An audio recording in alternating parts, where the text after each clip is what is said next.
تنظیم اسلامی کے بانی و عالم دین ڈاکٹر اسرار احمد مسجد کے ساتھ ملکہ گھر میں رہتے ہیں۔ ان سے ملنے قرآن اکیڈمی پہنچے تو وہ اپنے کمرے میں اخبار پڑھنے میں مصروف تھے۔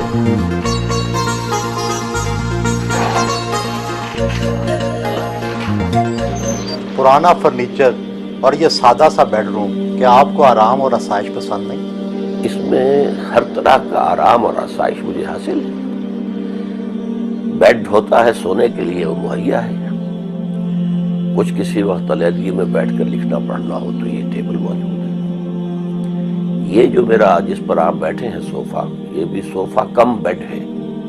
یہ کھل جاتا ہے اور رات کو میری اہلیہ کا بیڈ یہی ہوتا ہے۔ تو یہ چھوٹا سا ہمارا ایک گھر ہے، اور در حقیقت تو یہ قرآن اکیڈمی کے فلیٹس ہیں، تو ان میں سے ایک میں میری رہائش ہے۔ اس یہاں مجھے اب ہو گئے ہیں سن 77 سے آپ سمجھیے 25 برس۔ ویسے یہ بیڈ میرا جو ہے یہ تو سن 55 سے ہے، تو باقی ہر چیز ہے۔ یہ گرمی میں ٹھنڈے پانی کے لیے چھوٹا سا فریج میں رکھا ہوا ہے۔ تو جو آسائشیں ہیں دنیا کی، اللہ کا شکر ہے وہ سب حاصل ہیں۔ عالم دین کی زندگی اور عام آدمی کی زندگی میں کوئی فرق ہے؟ کوئی فرق نہیں ہونا چاہیے۔ ایک وہ لوگ ہیں جو خود کاروبار کرتے ہیں، اگر اچھا کما رہے ہیں تو وہ اچھا کھائیں، اچھا پہنیں، اچھی جگہ رہیں، ان کا حق بن جاتا ہے۔ لیکن علماء دین کا معاملہ یہ ہے کہ ان کی تو خدمت جو ہے معاشرہ کرتا ہے۔ وہ صبح ہلکا پھلکا ناشتہ کرتے ہیں۔ اب ناشتے میں شہد کا استعمال کر رہے ہیں، یہ ثقیل غذا نہیں ہے؟ نہیں، ایک تو قرآن مجید میں شہد کے بارے میں ہے کہ فیہ شفاء للناس، اس میں لوگوں کے لیے شفا ہے۔ اور ویسے بھی اس کو تو میڈیکل لائن میں بھی کہا جاتا ہے کہ ہلکی شے ہے۔ آپ پیشے کے اعتبار سے ڈاکٹر تھے، آپ نے ڈاکٹری چھوڑ دی، یہ تو پیشے کے ساتھ انصاف نہیں ہے۔ یہ بات ایک حد تک صحیح ہے آپ کی، لیکن صورت اصل میں یہ ہے، اچھی سے اچھی ایجوکیشن، میڈیکل ایجوکیشن حاصل کیے ہوئے لوگ ہمارے یہاں کثرت کے ساتھ موجود ہیں، اور مریضوں کے علاج کی ضرورت تو پوری ہو رہی ہے۔ لیکن یہ خلا ہے بہت بڑا کہ ہمارے ہاں تعلیم یافتہ، جو جدید تعلیم یافتہ لوگ ہیں، ان تک قرآن کی دعوت نہیں پہنچ رہی۔ ایک گیپ ہے درمیان میں، کمیونیکیشن گیپ ہے، کیونکہ ہمارے علماء کرام جو ہیں وہ اس آج کی سطح جو ہے ذہن کی اور فکر کی اور سائنٹیفک خاص طور پر معلومات کی، اس پر نہیں ہے۔ لیکن یہ کام اللہ تعالیٰ نے مجھے اس کی صلاحیت دی ہے، تو میں نے ہمہ وقت اپنے آپ کو اس کام کے لیے وقف۔ گھر سے ملحقہ ادارے کے مختلف شعبہ جات کا معائنہ کیا۔ آپ کی تقاریر ویڈیو پر بھی موجود ہے، جبکہ عام تاثر ہے کہ تصویر حرام ہے اسلام میں۔ اصل میں تصویر جو ہے قرآن مجید میں تو اس کی حرمت نہیں آئی ہے۔ حرمت جو آئی ہے وہ حدیث نبوی میں ہے، اور اس زمانے میں تصویر ہاتھ سے بنائی جاتی تھی، یا مجسمہ ہاتھ سے تراشا جاتا تھا، جس کو کہ حضور نے حرام قرار دیا۔ البتہ جب کیمرے کی ایجاد ہوئی تو ایک اختلاف ہو گیا۔ عالم عرب کے علماء کی اکثریت کی رائے یہ ہوئی کہ کیمرے پر اطلاق نہیں ہوتا اس کا، اس لیے کہ اس میں ہاتھ کا کوئی عمل نہیں ہے۔ اس اعتبار سے ہم نے اس کو ایکسٹینڈ کیا، اور یہ آڈیو ویژول جس قدر مؤثر بنتا ہے لوگوں کے لیے، تو ظاہر بات ہے کہ ہم وہ تاثیر چاہتے ہیں، دین کی دعوت کے اندر وہ تاثیر پیدا ہو جائے، تو ہم اسے استعمال کر رہے ہیں۔ شعبہ سمع و بصر میں گئے،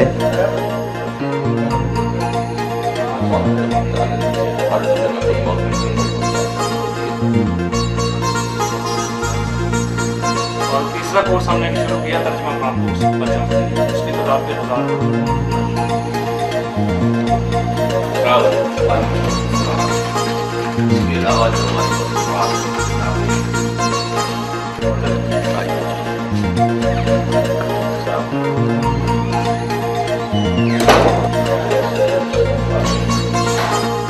لائبریری کا دورہ کیا۔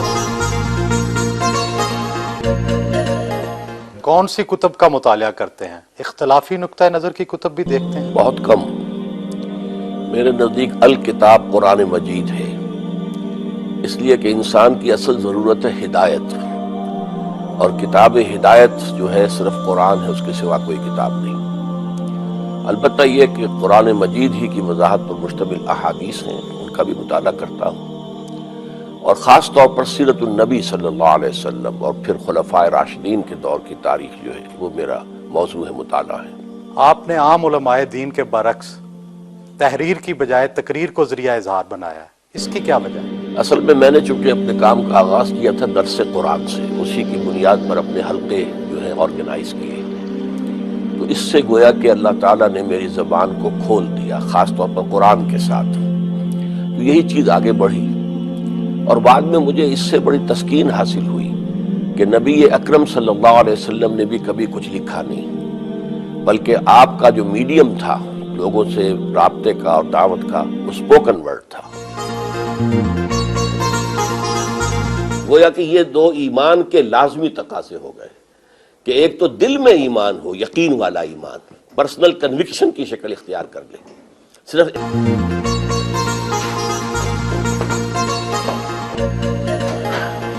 دفتر گئے جہاں پر دفتری امور کا جائزہ لیا،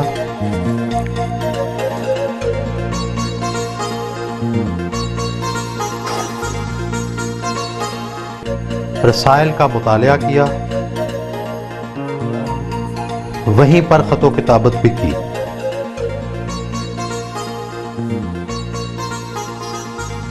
آپ کے زیر نگرانی کتنے مدارس، مساجد وغیرہ چل رہے ہیں؟ ہمارے زیر نگرانی کوئی مساجد اور مدارس نہیں ہے، ایک قرآن اکیڈمی ہے، ایک قرآن کالج ہے، اس میں ہم گریجویشن کراتے ہیں لوگوں کو، لیکن عربی اور قرآن اس میں ہم نے لازم سبجیکٹس رکھے ہیں۔ ایک ہمارا 1 ایئر کورس چلتا ہے ایڈلٹس کے لیے، کوئی ڈاکٹر ہیں، کوئی انجینئر ہیں، انہوں نے دنیاوی تعلیم حاصل کی ہے لیکن دینی تعلیم سے بالکل بے بہرا ہیں، تو ہم 1 سال کے لیے انہیں یہاں بلاتے ہیں اور وہ ہم انہیں عربی پڑھاتے ہیں، قرآن پڑھاتے ہیں۔ باقی ہم نے کوئی علیحدہ سے مساجد کوئی تعمیر کرنے کا اپنا منصوبہ نہیں بنایا۔ مساجد تو ہم سمجھتے ہیں جو بھی عام مسلمانوں کی ہیں اسی میں ہمیں بھی نماز پڑھنی چاہیے، ورنہ علیحدہ مساجد بنانے کا مطلب ہو جاتا ہے گویا کہ آپ کوئی ایک نیا فرقہ ایجاد کر رہے ہیں۔ آپ نے دیگر اسلامی جماعتوں کی موجودگی میں اپنی ایک الگ تنظیم قائم کی، ایک 1.5 اینٹ کی الگ مسجد بنائی، تو جب عالم دین ہی اکٹھے نہیں ہیں تو اتحاد امت کیسے ممکن ہے؟ عالم دین بھی اکٹھے نہیں ہیں اور اتحاد امت بھی ممکن نہیں ہے۔ جو چیز ممکن ہے وہ یہ ہے کہ کوئی ایک نئی جماعت ابھرے اور اس کی قیادت کی اپیل اتنی عام ہو جائے کہ لوگ اس کے گرد جمع ہو جائیں۔ جب تک یہ ماڈل دنیا میں نہیں آتا کہ ہم کسی پوری دنیا کو بلا سکیں، آؤ come and see with your own eyes, this is Islam, یہ ہم نے قائم کر دیا، آؤ دیکھو اس کی سیاست کیا ہے، اس کی معیشت کیا ہے، اس کی معاشرت کیا ہے، come and see for yourself, اس وقت تک امت مسلمہ کے حالات نہیں بدلیں گے۔ کیا آپ اپنے آپ کو انقلابی رہنما سمجھتے ہیں جس کے گرد سب لوگ اکٹھے ہو جائیں؟ میں اپنے آپ کو ایک انقلابی داعی سمجھتا ہوں۔ یہ اللہ تعالیٰ کی مشیت پر منحصر ہے کہ وہ کس کو کس وقت قبول فرما لیتا ہے اور کس کے لیے پھر عوام کے اندر جو ہے ایک قبول عام کی کیفیت پیدا کر دیتا ہے، یہ اللہ تعالیٰ کا فیصلہ ہوتا ہے۔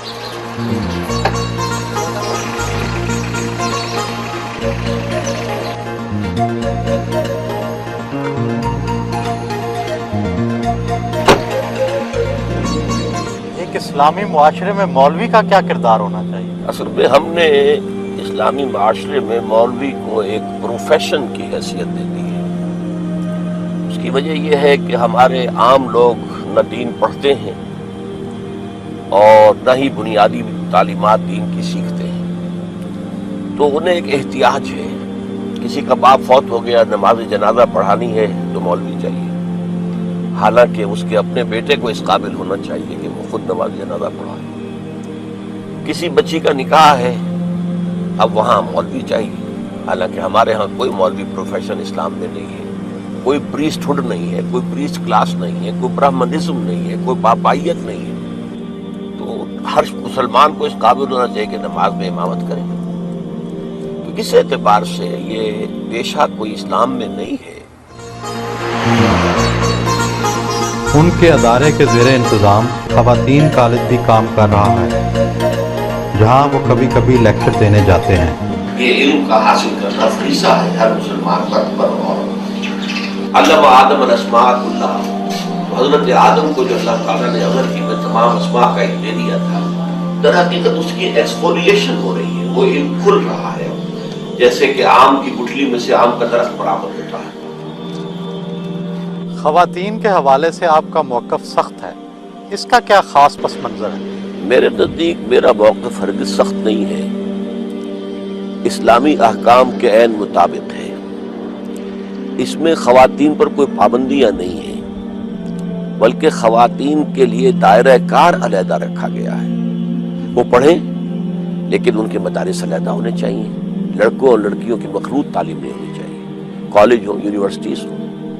تو یہ اصل میں چونکہ مرد اور عورت کے درمیان، اور خاص طور پر نوجوان مرد اور نوجوان عورت کے درمیان اللہ تعالیٰ نے ایک بڑی فطری کشش رکھی ہوئی ہے، اور اس کو آپ کو معلوم ہے کہ فرائڈ تو یہاں تک کہتا ہے کہ سب سے بڑا ہی انسان کا موٹیو جو ہے، سب سے زیادہ پوٹنٹ، وہ سیکس ہے۔ تو اس کو کنٹرول کرنے کے لیے کہ اس میں کوئی جو ہے انارکی پیدا نہ ہو جائے، بدنظمی نہ ہو، آوارگی نہ ہو، تو یہ احکام دیے ہیں۔ اور پردہ ہے، مخلوط معاشرت سے روکا گیا ہے، کورنگ آف دی باڈی کے احکام ہیں، عورت کے لیے علیحدہ ہے، مرد کے لیے علیحدہ ہے۔ کیا عورت کے چہرے کا پردہ لازم ہے؟ ہاں، میرے نزدیک نامحرم کے سامنے وہ کھلے چہرے کے ساتھ نہیں آ سکتی۔ ایک تو ستر ہے، اس کا پورا جسم ڈھکا ہونا چاہیے سوائے چہرے کی ٹکیا، سوائے ہاتھ کلائی سے نیچے اور پاؤں ٹخنے سے نیچے۔ نماز ظہر ادا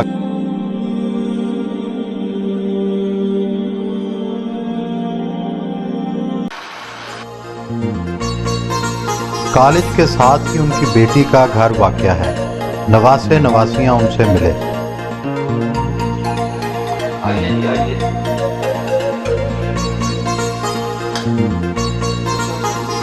بچوں کے ساتھ دوپہر کا کھانا کھایا۔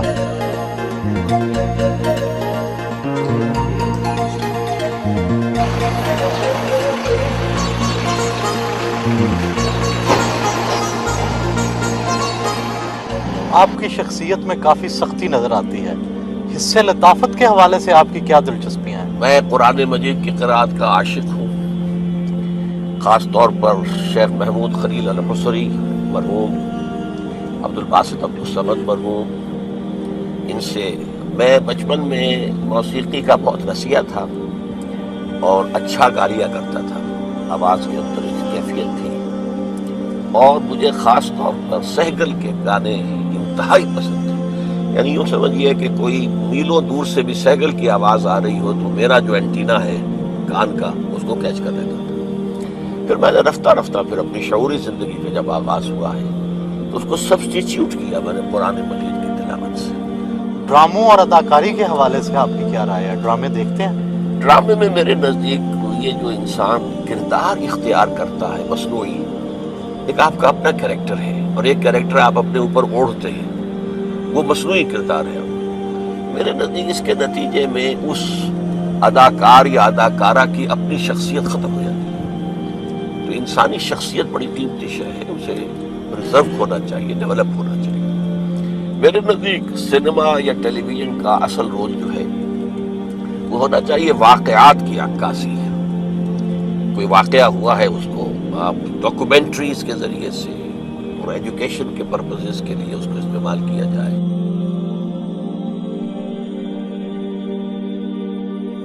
دوپہر کو وہ تھوڑی دیر آرام ضرور کرتے ہیں۔ آپ کی تربیت مذہبی گھرانے میں ہوئی، کیا آپ گھٹن محسوس کرتے تھے؟ دین پر عمل کرنے میں تو کسی قسم کی گھٹن نہیں ہے، لیکن دین کے معاملے میں جو ایک شدت پسندی یا سختی ہے وہ کبھی بھی نہیں ڈاکٹر صاحب کی طرف سے رہی۔ انہوں نے کبھی بھی ہمیں اس معاملے میں سختی نہیں کی، بلکہ ایکسپیکٹ کیا ہے کہ ہم جس طرح انہوں نے باعمل زندگی گزاری ہے ہم کرتے ہیں۔ And the reason why I believe it is important that we hold firm to the course that we have set out. اپنی جماعت کے ارکان سے ملاقات کی اور تنظیمی امور پر صلاح مشورہ کیا۔ آپ کی قائم کردہ تنظیم اسلامی کے امیر آپ کے بیٹے اور اس کی ناظمہ آپ کی اہلیہ ہیں، کیا یہ اقربا پر بھی نہیں ہے؟ یہ اقربا پروری تو اس صورت میں ہوتی ہے اگر ان دو عہدوں کے ساتھ کوئی منفعتیں ہوتی، کوئی تنخواہیں ہوتی، کوئی اور اس طرح کی چیزیں ہوتی۔ صورت اصل میں یہ ہے کہ میری اہلیہ تو جب سے یہ قائم ہوا تھا حلقہ خواتین اس وقت سے ناظمان، اور صحیح ترین صورت یہی تھی کہ تنظیم اسلامی کے اندر خواتین کا حلقہ جو ہے اس کی ناظمہ جو ہے اگر اہل ہوں میری اہلیہ تو انہی کو ہونا چاہیے، تاکہ میرے ساتھ رابطہ ان کا کانٹیکٹ جو ہے وہ صحیح رہے۔ اور ظاہر بات ہے کہ ابھی تنظیم اسلامی کی جد و جہد کسی حکومت کے منانے کے تو آس پاس بھی نہیں ہے کہ کوئی لالچ نظر آتا ہو کہ اس طریقے سے حکومت کے اندر کوئی حصہ مل جائے گا۔ ابھی تو بڑی لمبی جد و جہد ہے اور اس میں قربانیاں ہی دینی ہیں، تو اس کے اعتبار سے اس کے اندر صرف سے کوئی حرج نہیں ہے کہ بیٹے کو نامزد کیا جائے۔ انہیں بچوں سے بہت پیار ہے، شام کو پوتی اور پوتے کے ساتھ وقت گزارتے ہیں۔ آپ کو اپنے والد کی کون سی خوبی پسند ہے اور کون سی خامی نظر آتی ہے؟ والد کی خوبی کا جہاں تک تعلق ہے تو جو وہ کہتے ہیں اس پر عمل کرتے ہیں، جو اکثر و بیشتر یہ چیز ہمارے معاشرے سے بالکل انقطاع ہو چکی ہے۔ اور خامی کی حد تک تو میں یہ سمجھتا ہوں اسے بہرحال خوبی کا بھی کہا جا سکتا ہے کہ اگر کسی شخص کے بارے میں ان کے ذہن میں کوئی بات ہے تو پھر یہ کہ اسے برملا کہہ دینے میں انہیں کوئی جھجک نہیں ہوتی۔ کیا آپ اپنے والد کی قائم کردہ تنظیم میں کوئی تبدیلیاں لانا چاہیں گے؟ اصل میں جو تنظیم والد صاحب نے قائم کی ہے اس کا جو بنیاد ہے، اس کی جو اصل بیس ہے، وہ نبی اکرم صلی اللہ علیہ وسلم کا اسوہ مبارک ہے کہ جس طرح وہ عظیم انقلاب حضور نے برپا کیا تھا تو وہ کون کون سے مراحل تھے۔ تو جہاں تک اس دینی جد و جہد کا تعلق ہے یا وہ ریولیوشن کا تعلق ہے، اس میں تو میں نہیں سمجھتا کہ کوئی تبدیلی لائی جا سکتی ہے۔ مسجد میں باجماعت نماز عشاء ادا کی۔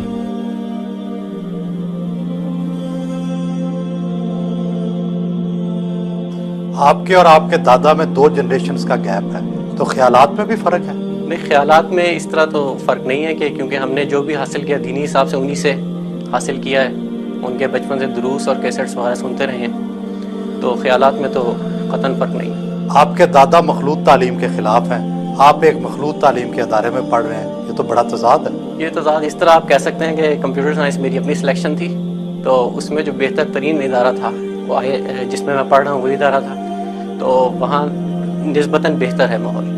انہوں نے کو ایجوکیشن ہے تو صحیح، مگر انہوں نے الگ کرنے کی کوشش کی گئی، کیمپس الگ ہے ان کا۔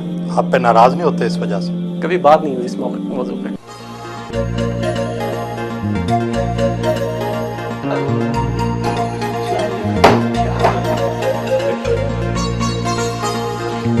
رات کے کھانے کا انتظام ان کے بیٹے کے ہاتھ تھا۔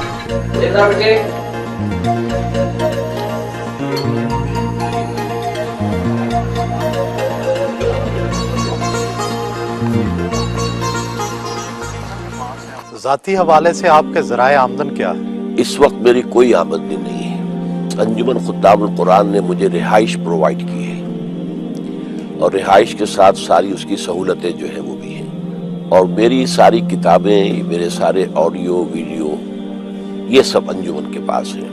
اس کے ٹریڈنگ سے یا اس کی سیل سے مجھے کوئی ایک پیسے کا بھی منفعت نہیں ہوتی۔ تو باقی یہ کہ دال روٹی کا معاملہ رہ جاتا ہے، تو میرے بچے ماشاءاللہ اب مختلف جابز پر ہیں، وہ سپورٹ کر رہے ہیں۔ کیا عورت کو گھر سے باہر ملازمت کا حق ہے؟